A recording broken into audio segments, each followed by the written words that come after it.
E fala, maratonistas, beleza? Meu nome é Iago e sejam bem-vindos a mais um vídeo aqui no canal. E galerinha, o vídeo de hoje é uma crítica de um filme que eu aposto que você nem sabe que tá no cinema. Mas antes, já pega o seu controle de videogame ou então o seu capacete de corrida, porque hoje eu trago a crítica de Gran Turismo, de jogador a corredor.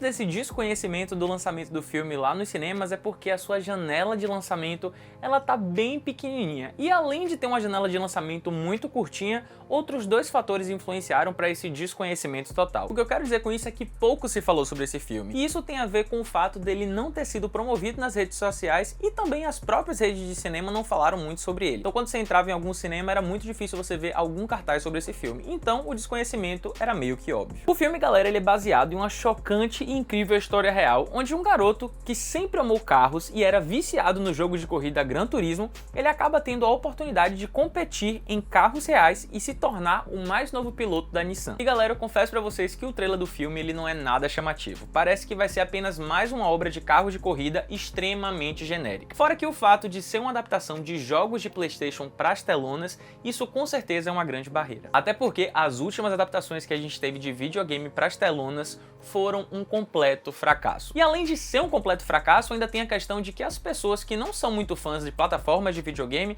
elas podem se sentir ainda menos interessadas e irem assistir o filme porque acham que para poder assistir o filme precisam ter jogado o jogo para poder conseguir entender essa história. Mas eu já posso dizer uma coisa para você, em nada muda se você conhece ou não a franquia de jogos de Gran Turismo. Claro que se você é fã dessa franquia, você vai conseguir pegar alguns easter eggs que foram deixados ali para poder alegrar os fãs e dar aquela sensação de coração quentinho. Mas esse filme ele não foi feito para fãs de jogos. Muito pelo contrário, esse filme ele foi feito para pessoas que gostam de uma boa história de superação, regada a muita adrenalina e alguns clichês que são muito bons. Eu acho que Neil Blomkamp fez um ótimo trabalho na cadeira de direção. Porque veja bem, o filme ele não tem uma história inovadora, ele não tem uma mensagem revolucionária e nem artifícios tão interessantes assim. Afinal de contas, ele se baseia em uma história real. Ah, mas antes que os haters já venham aí dizer assim, ah, Iago, mas tem filmes de histórias reais que são baseados em personagens que são extremamente interessantes. Concordo plenamente, tem filmes que são baseados em pessoas ou em personagens históricos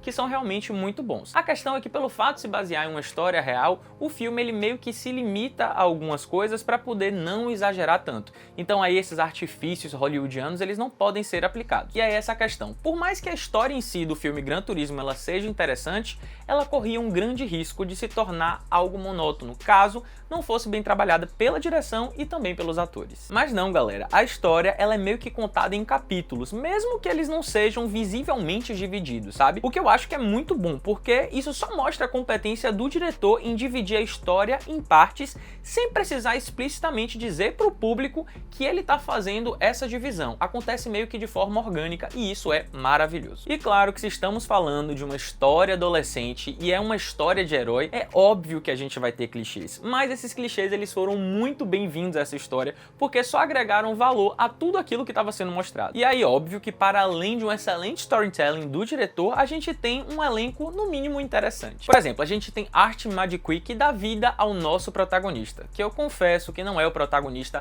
mais cativante da história do cinema, mas eu acho que o ator ele conseguiu entregar aquilo que era necessário para que seu personagem ele cativasse o público e fizesse com que a gente torcesse por ele e realmente escolhesse ele como o herói da nossa história. Entretanto, eu acho que o destaque de atuação vai para David Harbour, que interpreta um engenheiro-chefe barra treinador e que com certeza ele arrebata e chama toda a atenção para si. E eu confesso que quando a trama leva para a atuação de David Harbour junto com o nosso protagonista, eu sinto que o protagonista da história ele cresce muito, porque David Harbour, com toda a sua experiência de cinema, ele consegue fazer com que o nosso jovem protagonista ele tenha destaque e ele consiga ser mais relacionável e mais cativante, vamos dizer assim. E eu já posso dizer que se essa não foi a intenção do roteiro de fazer com que o nosso protagonista crescesse por conta desse co-protagonista, esse foi o erro mais bem acertado que o roteiro poderia ter. O interessante desse filme é que por mais que nós estejamos falando de uma jornada de herói, a gente não tem um antagonista específico, pelo menos não palpável. Claro que a gente vai ter uma figura muito insuportável chamado Nicolas Capa, que é interpretado por Joshua Stradowski, que dá um show, a gente fica com vontade de bater na cara dele, porque realmente ele é aquele filhinho de papai insuportável. Mas a complexidade dessa história, ela vai muito mais além do que uma pessoa. O filme, ele foca nas dificuldades para poder se atingir os seus sonhos, e que por mais que tudo pareça perdido, se você tiver coragem, amor e as pessoas certas ao seu lado,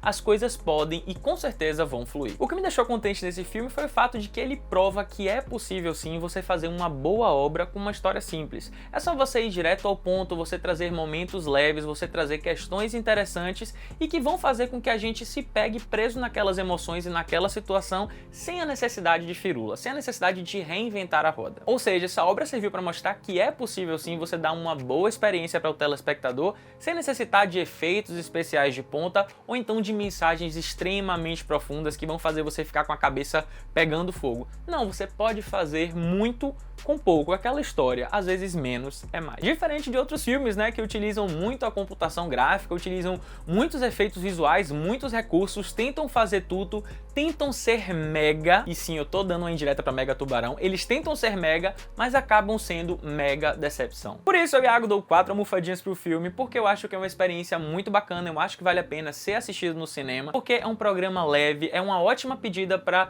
um final de semana, um sábado, um domingo, pra dar aquela relaxada, quebrar um pouquinho a rotina, vale a pena, a história é interessante, os momentos são divertidos, é uma produção muito bem feita e que com certeza vai agradar você. Então é isso, galera, o vídeo tá acabando, eu espero muito que vocês tenham gostado. Se você não curtiu, curte agora, se inscreve no canal e ativa o sininho para não perder nenhuma notificação. Então é isso, valeu!